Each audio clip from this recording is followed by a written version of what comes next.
Sex and Character. Otto Weininger. 1906. Narrated by Skeptical Waves. Second or principal part: The Sexual Types. Chapter 14. Woman and Mankind. At last we are ready, clear-eyed and well-armed, to deal with the question of the emancipation of women. Our eyes are clear, for we have freed them from the thronging specks of dubiety that had hitherto obscured the question, and we are armed with a well-founded grasp of theory, and a secure ethical basis. We are far from the maze in which this controversy usually lies, and our investigation has got beyond the mere statement of different natural capacity for men and women, to a point whence the part of women in the world whole and the meaning of her relation to humanity can be estimated. I am not going to deal with any practical applications of my results. The latter are not nearly optimistic enough for me to hope that they could have any effect on the progress of political movements. I refrain from working out laws of social hygiene, and content myself with facing the problem from the standpoint of that conception of humanity which pervades the philosophy of Immanuel Kant. This conception is in great danger from woman. Woman is able, in a quite extraordinary way, to produce the impression that she herself is really non-sexual, and that her sexuality is only a concession to man. But be that as it may, at the present time men have almost allowed themselves to be persuaded by woman that their strongest and most markedly characteristic desire lies in sexuality, that it is only through woman that they can hope to satisfy their truest and best ambitions, and that chastity is an unnatural and impossible state for them. How often it happens that young men who are wrapped up in their work are told by women to whom they appeal and who would prefer to have them paying them attention, or even as sons-in-law, that they ought not to work too hard, that they ought to enjoy life. At the bottom of this sort of advice there lies a feeling on the woman's part, which is none the less real because it is unconscious, that her whole significance and existence depend on her mission as a procreating agent, and that she goes to the wall if man is allowed to occupy himself altogether with other than sexual matters. That women will ever change in this respect is doubtful. There is nothing to show that she ever was different. It may be that today the physical side of the question is more to the fore than formerly, since a great deal of the woman movement of the times is merely a desire to be free, to shake off the trammels of motherhood. As a whole, the practical results show that it is revolt from motherhood towards prostitution, a prostitute emancipation rather than the emancipation of woman that is aimed at, a bold bid for the success of the courtesan. The only real change is man's behavior towards the movement. Under the influence of modern Judaism, men seem inclined to accept woman's estimate of them and to bow before it. Masculine chastity is laughed at, and the feeling that woman is the evil influence in man's life is no longer understood, and men are not ashamed of their own lust. It is now apparent from where this demand for seeing life, the Dionysian view of the music hall, the cult of Gouda in so far as he follows Ovid, and this quite modern coitus cult comes. There is no doubt that the movement is so widespread that very few men have the courage to acknowledge their chastity, preferring to pretend that they are regular Don Juans. Sexual excess is held to be the most desirable characteristic of a man of the world, and sexuality has attained such preeminence that a man is doubted unless he can, as it were, show proofs of his prowess. Chastity, on the other hand, is so despised that many a really pure lad attempts to appear a blasé roué. It is even true that those who are modest are ashamed of the feeling, but there is another, the modern form of shame, not the eroticist's shame, but the shame of the woman who has no lover, who has not received appraisement from the opposite sex. Hence it comes that men make it their business to tell each other what a right and proper pleasure they take in doing their duty by the opposite sex. And women are careful to let it be known that only what is manly in man can appeal to them, and man takes their measure of his manliness and makes it his own.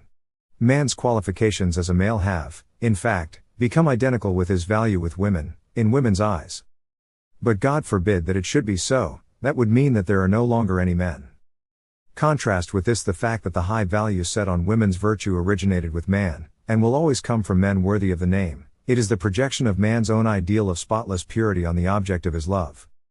But there should be no mistaking this true chastity for the shivering and shaking before contact, which is soon changed for delighted acquiescence, nor for the hysterical suppression of sexual desires. The outward endeavor to correspond to man's demand for physical purity must not be taken for anything but a fear lest the buyer will fight shy of the bargain. Least of all the care which women so often take to choose only the man who can give them most value must not deceive anyone. It has been called the high value or self-respect a girl has for herself. If one remembers the view women take of virginity, there can be very little doubt that woman's one end is the bringing about of universal pairing as the only means by which they acquire a real existence, that women desire pairing, and nothing else, even if they personally appear to be as uninterested as possible in sensual matters. All this can be fully proved from the generality of the matchmaking instinct. In order to be fully persuaded of this, woman's attitude towards the virginity of those of her own sex must be considered. It is certain that women have a very low opinion of the unmarried. It is, in fact, the one female condition which has a negative value for woman. Women only respect a woman when she is married, even if she is unhappily married to a hideous, weak, poor, common, tyrannical, impossible man. She is, nevertheless, married, has received value, existence. Even if a woman has had a short experience of the freedom of a courtesan's life, even if she has been on the streets, she still stands higher in a woman's estimation than the old maid, who works and toils alone in her room, without ever having known lawful or unlawful union with a man, the enduring or fleeting ecstasy of love. Even a young and beautiful girl is never valued by a woman for her attractions as such. The sense of the beautiful is wanting in woman since they have no standard in themselves to measure it by, but merely because she has more prospect of enslaving a man. The more beautiful a young girl is, the more promising she appears to other women, the greater her value to woman as the matchmaker in her mission as guardian of the race. It is only this unconscious feeling which makes it possible for a woman to take pleasure in the beauty of a young girl. It goes without saying that this can only happen when the woman in question has already achieved her own end, because, otherwise, envy of a contemporary, and the fear of having her own chances jeopardized by others, would overcome other considerations. She must first of all attain her own union, and then she is ready to help others. Women are altogether to blame for the unpleasant associations which are so unfortunately connected with old maids. One often hears men talking respectfully of an elderly woman, but every woman and girl, whether married or single, has nothing but contempt for such a one, even when, as is often the case, they are unconscious that it is so with them. I once heard a married woman, whose talents and beauty put jealousy quite out of the question, making fun of her plain and elderly Italian governess for repeatedly saying that, "Io sono ancora una vergine," that she was still a virgin. The interpretation put on the words was that the speaker wished to admit she had made a virtue of necessity, and would have been very glad to get rid of her virginity if she could have done so without detriment to her position in life.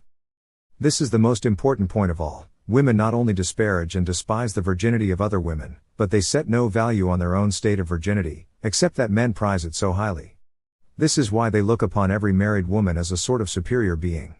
The deep impression made on women by the sexual act can be most plainly seen by the respect which girls pay to a married woman, of however short a standing, which points to their idea of their existence being the attainment of the same zenith themselves. They look upon other young girls, on the contrary, as being, like themselves, still imperfect beings awaiting consummation. I think I have said enough to show that experience confirms the deduction I made from the importance of the pairing instinct in women, the deduction that virgin worship is of male, not female origin. A man demands chastity in himself and others, most of all from the being he loves. A woman wants the man with most experience and sensuality, not virtue. Woman has no comprehension of paragons. On the contrary, it is well known that a woman is most ready to fly to the arms of the man with the widest reputation for being a Don Juan. Woman requires man to be sexual, because she only gains existence through his sexuality. Women have no sense of a man's love, as a superior phenomenon. They only perceive that side of him which unceasingly desires and appropriates the object of his affections, and men who have none or very little of the instinct of brutality developed in them have no influence on them. As for the higher, platonic love of man, they do not want it. It flatters and pleases them, but it has no significance for them, and if the homage on bended knees lasts too long, Beatrice becomes just as impatient as Messalina. In coitus lies woman's greatest humiliation, in love her supremest exaltation. Since woman desires coitus and not love, she proves that she wishes to be humiliated and not worshipped. The ultimate opponent of the emancipation of women is woman. It is not because sexual union is voluptuous, not because it is the typical example of all the pleasures of the lower life, that it is immoral. Asceticism, which would regard pleasure in itself as immoral, is itself immoral, inasmuch it attributes immorality to an action because of the external consequences of it, not because of immorality in the thing itself. It is the imposition of an alien, not an inherent law. A man may seek pleasure, he may strive to make his life easier and more pleasant, but he must not sacrifice a moral law. Asceticism attempts to make man moral by self-repression and will give him credit and praise for morality simply because he has denied himself certain things. Asceticism must be rejected from the point of view of ethics and of psychology inasmuch as it makes virtue the effect of a cause, and not the thing itself. Asceticism is a dangerous although attractive guide. Since pleasure is one of the chief things that beguile men from the higher path, it is easy to suppose that its mere abandonment is meritorious. In itself, however, pleasure is neither moral nor immoral. It is only when the desire for pleasure conquers the desire for worthiness that a human being has fallen. Coitus is immoral because there is no man who does not use woman at such times as a means to an end, for whom pleasure does not, in his own as well as her being, during that time represent the value of mankind. During coitus a man forgets all about everything. He forgets the woman. She has no longer a psychic but only a physical existence for him. He either desires a child by her or the satisfaction of his own passion. In neither case does he use her as an end in herself, but for an outside cause. This and this alone makes coitus immoral. There is no doubt that woman is the missionary of sexual union, and that she looks upon herself, as on everything else, merely as a means to its ends. She wants a man to satisfy her passion or to obtain children. She is willing to be used by man as a tool, as a thing, as an object, to be treated as his property, to be changed and modeled according to his good pleasure. But we should not allow ourselves to be used by others as means to an end. Kundry appealed often to Parsifal's compassion for her yearnings, but here we see the weakness of sympathetic morality, which attempts to grant every desire of those around, however wrong such wishes may be. Ethics and morality based on sympathy are equally absurd, since they make the ought dependent on the will, whether it be the will of oneself, or of others, or of society, it is all the same. Instead of making the will dependent on the ought, they take as a standard of morality concrete cases of human history, concrete cases of human happiness, concrete moments in life instead of the idea. But the question is, how ought man to treat woman? As she herself desires to be treated or as the moral idea would dictate? If he is going to treat her as she wishes, he must have intercourse with her, for she desires it. He must beat her, for she likes to be hurt. He must hypnotize her, since she wishes to be hypnotized. He must prove to her by his attentions how little he thinks of himself, for she likes compliments, and has no desire to be respected for herself. If he is going to treat her as the moral idea demands, he must try to see in her the concept of mankind and endeavor to respect her. Even although woman is only a function of man, a function he can degrade or raise at will, and women do not wish to be more or anything else than what man makes them, it is no more a moral arrangement than the suttee of Indian widows, which, even though it be voluntary and insisted upon by them, is none the less terrible barbarity. The emancipation of woman is analogous to the emancipation of Jews and Negroes. Undoubtedly the principal reason why these people have been treated as slaves and inferiors is to be found in their servile dispositions. Their desire for freedom is not nearly so strong as that of the Indo-Germans. And even although the whites in America at the present day find it necessary to keep themselves quite aloof from the Negro population because they make such a bad use of their freedom, yet in the War of the Northern States against the Federals, which resulted in the freedom of the slaves, right was entirely on the side of the emancipators. Although the humanity of Jews, Negroes, and still more of women, is weighed down by many immoral impulses, although in these cases there is so much more to fight against than in the case of Aryan men, still we must try to respect mankind, and to venerate the idea of humanity, by which I do not mean the human community, but the being, man, the soul as part of the spiritual world. No matter how degraded a criminal may be, no one ought to arrogate to himself the functions of the law. No man has the right to lynch such an offender. The problem of woman and the problem of the Jews are absolutely identical with the problem of slavery, and they must be solved in the same way. No one should be oppressed, even if the oppression is of such a kind as to be unfelt as such. The animals about a house are not slaves, because they have no freedom in the proper sense of the word which could be taken away. But woman has a faint idea of her incapacity, a last remnant, however weak, of the free intelligible ego, simply because there is no such thing as an absolute woman. Women are human beings, and must be treated as such, even if they themselves do not wish it. Woman and man have the same rights. That is not to say that women ought to have an equal share in political affairs. From the utilitarian standpoint such a concession, certainly at present and probably always, would be most undesirable. In New Zealand, where, on ethical principles, women have been enfranchised, the worst results have followed. As children, imbeciles and criminals would be justly prevented from taking any part in public affairs even if they were numerically equal or in the majority. Woman must in the same way be kept from having a share in anything which concerns the public welfare, as it is much to be feared that the mere effect of female influence would be harmful. Just as the results of science do not depend on whether all men accept them or not, so justice and injustice can be dealt out to the woman, although she is unable to distinguish between them, and she need not be afraid that injury will be done her, as justice and not might will be the deciding factor in her treatment. But justice is always the same whether for man or woman. No one has a right to forbid things to a woman because they are unwomanly, neither should any man be so mean as to talk of his unfaithful wife's doings as if they were his affair. Woman must be looked upon as an individual and as if she were a free individual, not as one of a species, not as a sort of creation from the various wants of man's nature, even though woman herself may never prove worthy of such a lofty view. Thus this book may be considered as the greatest honor ever paid to women. Nothing but the most moral relation towards women should be possible for men. There should be neither sexuality nor love, for both make woman the means to an end, but only the attempt to understand her. Most men theoretically respect women, but practically they thoroughly despise them. According to my ideas, this method should be reversed. It is impossible to think highly of women, but it does not follow that we are to despise them forever. It is unfortunate that so many great and famous men have had mean views on this point. The views of Schopenhauer and Demosthenes as to the emancipation of women are good instances. So also Goethe's. Always the girl is busy and matures in silence. Towards domestic virtue, to make the clever man happy. When she finally wishes to read, she certainly chooses a cookbook. Is scarcely better than Molière's. A woman always knows enough. When the capacity of her mind rises. To know a shirt from a shoe. Men will have to overcome their dislike for masculine women, for that is no more than a mean egoism. If women ever become masculine by becoming logical and ethical, they would no longer be such good material for man's projection. But that is not a sufficient reason for the present method of tying woman down to the needs of her husband and children and forbidding her certain things because they are masculine. For even if the possibility of morality is incompatible with the idea of the absolute woman, it does not follow that man is to make no effort to save the average woman from further deterioration, much less is he to help to keep woman as she is. In every living woman the presence of what Kant calls the germ of good must be assumed. It is the remnant of a free state which makes it possible for woman to have a dim notion of her destiny. The theoretical possibility of grafting much more on this germ of good should never be lost sight of, even although nothing has ever been done, or even if nothing could ever be done in that respect. The basis and the purpose of the universe is the good, and the whole world exists under a moral law. Even to the animals, which are mere phenomena, we assign moral values, holding the elephant, for instance, to be higher than the snake, notwithstanding the fact that we do not make an animal accountable when it kills another. In the case of woman, however, we regard her as responsible if she commits murder, and in this alone is a proof that women are above the animals. If it be the case that womanliness is simply immorality, then woman must cease to be womanly and try to be manly.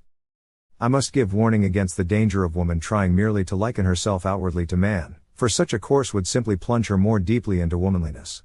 It is only too likely that the efforts to emancipate women will result not in giving her real freedom, in letting her reach free will, but merely in enlarging the range of her caprices. It seems to me that if we look the facts of the case in the face, there are only two possible courses open for women, either to pretend to accept man's ideas, and to think that they believe what is really opposed to their whole, unchanged nature, to assume a horror of immorality, as if they were moral themselves, of sexuality, as if they desired platonic love, or to openly admit that they are wrapped up in husband and children, without being conscious of all that such an admission implies, of the shamelessness and self-immolation of it. Unconscious hypocrisy, or cynical identification with their natural instincts, nothing else seems possible for woman. But it is neither agreement nor disagreement with, but rather the denial and overcoming of her womanishness that a woman should aim at. If a woman really were to wish, for instance, for man's chastity, it would mean that she had conquered the woman in her. It would mean that pairing was no longer of supreme importance to her and that her aim was no longer to further it. But here is the trouble: such pretensions must not be accepted as genuine, even although here and there they are actually put forward. For a woman who longed for man's purity is, apart from her hysteria, so stupid and so incapable of truthfulness that she is unable to perceive that she is in this way negating herself, making herself absolutely worthless, without existence. It is difficult to decide which is preferable, the unlimited hypocrisy which can appropriate the thing that is most foreign to it, i.e., the ascetic ideal, or the ingenuous admiration for the reformed rake, the complacent devotion to him. The principal problem of the woman question lies in the fact that in each case woman's one desire is to put all responsibility on man, and in this it is identical with the problem of mankind. Friedrich Nietzsche says in one of his books, to underestimate the real difficulties of the man and woman problem, to fail to admit the abysmal antagonism and the inevitable nature of the constant strain between the two, to dream of equal rights, education, responsibilities and duties, is the mark of the superficial observer, and any thinker who has been found shallow in these difficult places, shallow by nature, should be looked upon as untrustworthy, as a useless and treacherous guide. He will, no doubt, be one of those who briefly deal with all the real problems of life, death and eternity, who never gets to the bottom of things. But the man who is not superficial, who has depth of thought as well as of purpose, the depth which not only makes him desire right but endows him with determination and strength to do right, must always look on woman from the Oriental standpoint, as a possession, as private property, as something born to serve and be dependent on him, he must see the marvelous reasonableness of the Asiatic instinct of superiority over women, as the Greeks of old saw it, those worthy successors and disciples of the Eastern school. It was an attitude towards woman which, as is well known, from Homer's time till that of Pericles, grew with the growth of culture, and increased in strength step by step, and gradually became quite oriental. What a necessary, logical, desirable growth for mankind. If we could only attain to it ourselves. The great individualist is here thinking in the terms of social ethics, and the autonomy of his moral doctrine is overshadowed by the ideas of caste, groups, and divisions. And so, for the benefit of society, to preserve the place of men, he would place woman in subjection, so that the voice of the wish for emancipation could no longer be heard, and so that we might be freed from the false and foolish cry of the existing advocates of women's rights, advocates who have no suspicion of the real source of woman bondage. But I quoted Nietzsche, not to convict him of want of logic, but to lead to the point that the solution of the problem of humanity is bound up with the solution of the woman problem. If any one should think it a high-flown idea that man should respect woman as an entity, a real existence, and not use her merely as a means to an end, that he should recognize in her the same rights and the same duties, those of building up one's own moral personality, as his own, then he must reflect that man cannot solve the ethical problem in his own case, if he continues to lower the idea of humanity in the women by using her simply for his own purposes. Coitus is the price man has to pay to women, under the Asiatic system, for their oppression. And although it is true that women may be more than content with such recompense for the worst form of slavery, man has no right to take part in such conduct, simply because he also is morally damaged by it. Even technically the problem of humanity is not soluble for man alone. He has to consider woman even if he only wishes to redeem himself, he must endeavor to get her to abandon her immoral designs on him. Women must really and truly and spontaneously relinquish coitus. That undoubtedly means that woman, as woman, must disappear, and until that has come to pass there is no possibility of establishing the kingdom of God on earth. Pythagoras, Plato, Christianity, as opposed to Judaism, Tertullian, Swift, Wagner, Ibsen, all these have urged the freedom of woman, not the emancipation of woman from man, but rather the emancipation of woman from herself. It is easy to bear Nietzsche's anathema in such company. But it is very hard for woman to reach such a goal by her own strength. The spark in her is so flickering that it always needs the fire of man to relight it. She must have an example to go by. Christ is an example. He freed the fallen Magdalene, he swept away her past and expiated it for her. Wagner, the greatest man since Christ's time, understood to the full the real significance of that act. Until woman ceases to exist as woman for man she cannot cease being woman. Kundry could only be released from Klingsor's curse by the help of a sinless, immaculate man, Parsifal. This shows the complete harmony between the psychological and philosophical deduction which is dealt with in Wagner's Parsifal, the greatest work in the world's literature. It is man's sexuality which first gives woman existence as woman. Woman will exist as long as man's guilt is inexpiated, until he has really vanquished his own sexuality. It is only in this way that the eternal opposition to all anti-feministic tendencies can be avoided, the view that says, since woman is there, being what she is, and not to be altered, man must endeavor to make terms with her. It is useless to fight, because there is nothing which can be exterminated. But it has been shown that woman is negative and ceases to exist the moment man determines to be nothing but true existence. That which must be fought against is not an affair of ever unchangeable existence and essence, it is something which can be put an end to, and which ought to be put an end to. This is the way, and no other, to solve the woman question, and this comes from comprehending it. The solution may appear impossible, its tone exaggerated, its claims overstated, its requirements too exacting. Undoubtedly there has been little said about the woman question. As women talk of it, we have been dealing with a subject on which women are silent, and must always remain silent, the bondage which sexuality implies. This woman question is as old as sex itself, and as young as mankind. And the answer to it? Man must free himself of sex, for in that way, and that way alone, can he free woman. In his purity, not, as she believes, in his impurity, lies her salvation. She must certainly be destroyed, as woman, but only to be raised again from the ashes, new, restored to youth, as a real human being. So long as there are two sexes there will always be a woman question, just as there will be the problem of mankind. Christ was mindful of this when, according to the account of one of the fathers of the Church, Clemens, he talked with Salome, without the optimistic palliation of the sex which St. Paul and Luther invented later. Death will last so long as women bring forth, and truth will not prevail until the two become one, until from man and woman a third self, neither man nor woman, is evolved. Now for the first time, Looking at the woman question as the most important problem of mankind, the demand for the sexual abstinence on the part of both sexes is put forward with good reason. To seek to ground this claim on the prejudicial effects on the health following sexual intercourse would be absurd, for anyone with knowledge of the physical frame could upset such a theory at all points. To found it on the immorality of passion would also be wrong, because that would introduce a heteronymous motive into ethics. St. Augustine, however, must certainly have been aware, when he advocated chastity for all mankind, that the objection raised to it would be that in such a case the whole human race would quickly disappear from the face of the earth. This extraordinary apprehension, the worst part of which appears to be the thought that the race would be exterminated, shows not only the greatest unbelief in individual immortality and eternal life for moral well-doers, it is not only most irreligious, but it proves at the same time the cowardice of man and his incapacity to live an individual life. To anyone who thinks thus, the earth can only mean the turmoil and press of those on it. Death must seem less terrible to such a man than isolation.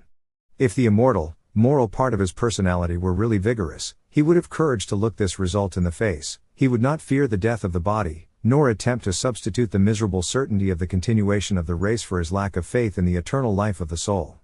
The rejection of sexuality is merely the death of the physical life, to put in its place the full development of the spiritual life. Hence it follows that it cannot be a moral duty to provide for the continuance of the race. This common argument appears to me to be so extraordinarily false that I am almost ashamed to meet it. Yet at the risk of making myself ridiculous, I must ask if anyone ever consummated coitus to avoid the great danger of letting the human race die out, if he failed in his duty? And would it not follow that any man who prefers chastity would be open to the charge of immoral conduct? Every form of fecundity is loathsome, and no one who is honest with himself feels bound to provide for the continuity of the human race. And what we do not realize to be a duty, is not a duty. On the contrary, it is immoral to procreate a human being for any secondary reason, to bring a being into the limitations of humanity, the conditions made for him by his parentage. The fundamental reason why the possible freedom and spontaneity of a human being is limited is that he was begotten in such an immoral fashion. That the human race should persist is of no interest whatever to reason. He who would perpetuate humanity would perpetuate the problem and the guilt, the only problem and the only guilt. The only true goal is divinity and the union of humanity with the Godhead. That is the real choice between good and evil, between existence and negation. The moral sanction that has been invented for coitus, in supposing that there is an ideal attitude to the act in which only the propagation of the race is thought of, is no sufficient defense. There is no such imperative in the mind of man, it is merely an ingenious defense of a desire, and there is the fundamental immorality in it, that the being to be created has no power of choice with regard to his parents. As for the sexual union in which the production of children is prevented, there is no possible justification. Sexual union has no place in the idea of mankind, not because asceticism is a duty, but because in it woman becomes the object, the cause, and man does what he will with her, looks upon her merely as a thing, not as a living human being with an inner, psychic, existence. And so man despises woman the moment coitus is over, and the woman knows that she is despised, even although a few minutes before she thought herself adored.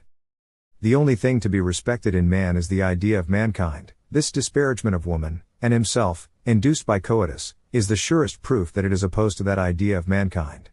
Anyone who is ignorant of what this Kantian idea of mankind means, may perhaps understand it when he thinks of his sisters, his mother, his female relatives. It concerns them all. For our own sakes, then, woman ought to treat it as human, respected and not degraded, all sexuality implying degradation.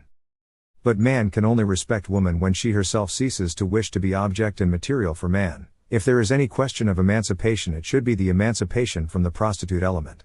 It has never until now been made clear where the bondage of woman lies. It is in the sovereign, all too welcome power wielded on them by the phallus. There can be no doubt that the men who have really desired the emancipation of women are the men who are not very sexual, who have no great craving for love, who are not very profound, but who are men of noble and spiritual minds. I am not going to try to palliate the erotic motives of man, nor to represent his antipathy to the emancipated woman as being in any sense less than it is. It is much easier to go with the majority, than, as Kant did, to climb, painfully and slowly, to the heights of isolation. But a great deal of what is taken for enmity to emancipation is due to the want of confidence in its possibility. Man does not really want woman as a slave, he is usually only too anxious for a companion. The education which the woman of the present day receives is not calculated to fit her for the battle against her real bondage. The last resource of her womanly teacher, if she declines to do this or that, is to say that no man will have her unless she does it. Women's education is directed solely to preparing them for their marriage, the happy state in which they are to find their crown. Such training would have little effect on man, but it serves to accentuate woman's womanishness, her dependence, and her servile condition. The education of woman must be taken out of the hands of woman, the education of mankind must be taken out of the hands of the mother. This is the first step towards placing woman in a relation to the idea of mankind, which since the beginning she has done more than anything else to hinder. A woman who had really given up her sexual self, who wished to be at peace, would be no longer woman. She would have ceased to be woman, she would have received the inward and spiritual sign as well as the outward form of regeneration. Can such a thing be? There is no absolute woman, but even so to say yes to the above question is like giving one's assent to a miracle. Emancipation will not make woman happier, it will not ensure her salvation, and it is a long road which leads to God. No being in the transition stage between freedom and slavery can be happy. But will woman choose to abandon slavery in order to become unhappy? The question is not merely if it be possible for woman to become moral. It is this: is it possible for woman really to wish to realize the problem of existence, the conception of guilt? Can she really desire freedom? This can happen only by her being penetrated by an ideal, brought to the guiding star. It can happen only if the categorical imperative were to become active in woman, only if woman can place herself in relation to the moral idea, the idea of humanity. In that way only can there be an emancipation of woman.